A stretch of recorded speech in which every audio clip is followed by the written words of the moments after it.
18 वर्षांनंतर आर-सी-बीने पंजाबला हरवून फायनलमध्ये एंट्री घेतली आणि काल पंजाबने मुंबईचा पराभव करून फायनलचे तिकीट मिळवला. चला मग नजर टाकूया कालच्या मॅचमध्ये घडलेल्या पंजाबने कसं फायनलची एंट्री घेतली आणि मुंबईकडून कोणत्या चुका झाल्या ते पाहूया. सर्वप्रथम तर पंजाब किंग्सने टॉस जिंकला आणि फिल्डिंगचा निर्णय घेतला आणि मुंबई पण बॉलिंगच करणार होती. मुंबई इंडियन्सचा कर्णधार हार्दिक पांड्याने हेच म्हटलं होतं की त्याला पण बॉलिंगच करायची होती आणि दोन्ही टीममध्ये एक चेंजेस होते. पंजाबकडून इंजर्ड असलेल्या म्हणजे दुखापतीमुळे बाहेर असलेल्या चहलची एंट्री टीममध्ये झाली होती. मुंबईकडून रिस टॉपली हा टीममध्ये आला होता. मग रोजच्याच वेळेनुसार म्हणजे 7:30 वाजता मॅच सुरू होणार होती, पण त्यामध्येच एक ट्विस्ट आला, तो म्हणजे पावसामुळे मॅच लांबणीवर पडला. तब्बल 2 ते 2.5 तास पावसामुळे मॅच थांबला होता. जर असाच पाऊस जर सुरू राहिला असता, असेच राहिले असते म्हणजे पावसामुळे जर मॅचच सुरू झाली नसती तर पंजाब सरळ फायनलमध्ये गेला, कारण रिझर्व्ह डे पण नव्हता आणि पंजाबने टेबल टॉप केलता. त्या नियमानुसार पंजाब फायनलमध्ये गेली असती, पण तसे झाले नाही. 9:45 मॅच सुरू होणार आहे हे अंपायरने जाहीर केले. मग काय, मॅचची सुरुवात झाली. ओव्हरकास्ट कंडिशन होती. मुंबईला हे भीती होती की ह्याच्यामध्ये मुंबईचा टॉप ऑर्डर न जावा, म्हणजे मुंबईची टॉप ऑर्डरची विकेट न जावी, पण मुंबईने चांगली सुरुवात केली. पण तिसऱ्या ओव्हरमध्ये मागच्या मॅचचे हिरो म्हणजे रोहित शर्माची विकेट पडली. त्याआधी त्याची कॅच पण सुटली होती. त्यानंतर जॉनी बेस्टोक आणि तिलक वर्माने मुंबईला चांगली सुरुवात दिली. तब्बल 6 ओव्हरमध्ये मुंबईने 65 ओव्हर 1 विकेट असा हा स्कोर केलता.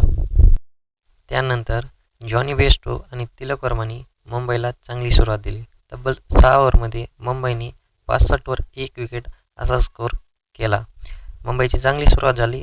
त्यानंतरच 7व्या ओव्हरला जॉनी बेस्टोकची विकेट गेली आणि त्यानंतर सूर्यकुमार यादव मैदानात उतरला आणि मुंबईची गाडी चांगल्या दिशेने म्हणजे चांगल्या स्कोरकडे घेऊन चालला. तिलक वर्मा आणि सूर्यकुमारनी चांगली पार्टनरशिप केली. तब्बल चांगलंच चाललं होतं मुंबईसाठी.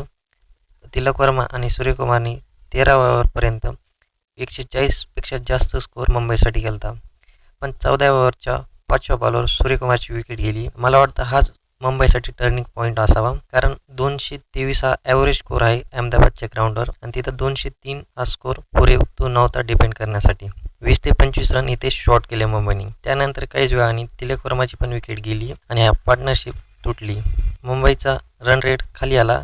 शेवट हार्दिक पांड्याने पण प्रयत्न केला स्कोर चांगल्या दिशेने घेऊन जाण्याचा, पण तो पण अपयशी ठरला. त्यानंतर नमनदीरच्या जोरावर मुंबईने 203चा चांगला स्कोर बोर्डवर काढला. या ठिकाणी मुंबई 20 ते 25 रन शॉर्ट होती, पण हा नॉकआउट मॅच होता, त्यामुळे 10-15 रन एक्स्ट्रा चालायला पाहिजे होतं. म्हणजेच 20 ते 30 रन मुंबई या ठिकाणी शॉर्ट राहिली. हा पिच चांगला होता आणि ह्या पिचवर चांगला स्कोर फर्स्ट इनिंगचा असायचा. त्यानंतर पंजाबची इनिंगची सुरुवात झाली. मुंबईला तिसऱ्या ओव्हरमध्येच सिमरन सिंगची विकेट मिळाली आणि पॉवर प्लेच्या शेवटी प्रियांश आर्यची पण विकेट मिळाली. हा मुंबईसाठी चांगली सुरुवात होती. पंजाब हा 62 ओव्हर 2 विकेट पॉवर प्ले नंतरचा स्कोर होता. त्यानंतर 2 ओव्हर नंतरच जॉश इंग्लिशची पण विकेट घेतली, जो मागच्या मॅच पंजाब आणि मुंबई मॅचचा हिरो होता. इथपर्यंत मुंबईसाठी समजत चांगलं चाललं होतं. त्यानंतर पंजाबसाठी श्रेयस अय्यर आणि नेहल वडेरानी 84 रनाची पार्टनरशिप केली. हा होता मुंबईचा दुसरा टर्निंग पॉईंट, जेणेकरून त्याला पराभवाला सामोरे जावं लागलं. या दरम्यान मुंबईने पंजाबची एकही विकेट न घेता त्यानंतर मुंबईने 16व्या ओव्हरला वडेरा आणि 17व्या ओव्हरला शशांक सिंगची विकेट गेली. परंतु तोपर्यंत जे चुका पंजाबने मागच्या मॅचला केल्या होत्या ते चुका ह्या मॅचने पंजाबने केली नाही.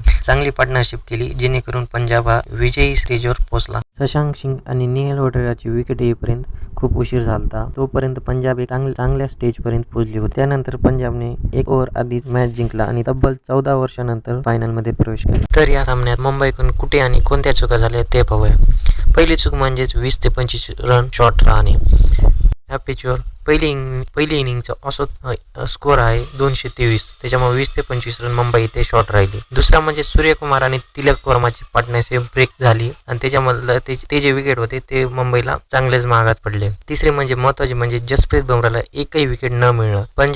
पंजाबने मुंबईचा मेन फ्रंटलाईन बॉलर जसप्रीत बुमराहला अटॅक पण केला आणि त्याला एक पण विकेट न देणं हे महत्त्वाचं कारण आहे मुंबईचा पराभव. या कारणानुसार मुंबई IPL मधून बाहेर पडली. तुम्हाला काय वाटतंय ते सांगा. मग त्या 3 तारखेला फायनल आहे आणि दोन्ही टीम म्हणजेच पंजाब आणि बँगलोर म्हणजेच RCB हे पहिल्यांदा ट्रॉफी उचलणार आहे. कमेंटमध्ये सांगा कोण जिंकेल, RCB किंवा पंजाब. हा जर व्हिडिओ तुम्हाला आवडला असेल तर चॅनलला सबस्क्राईब करा, व्हिडिओला लाईक करा आणि शेअर करा. भेटूया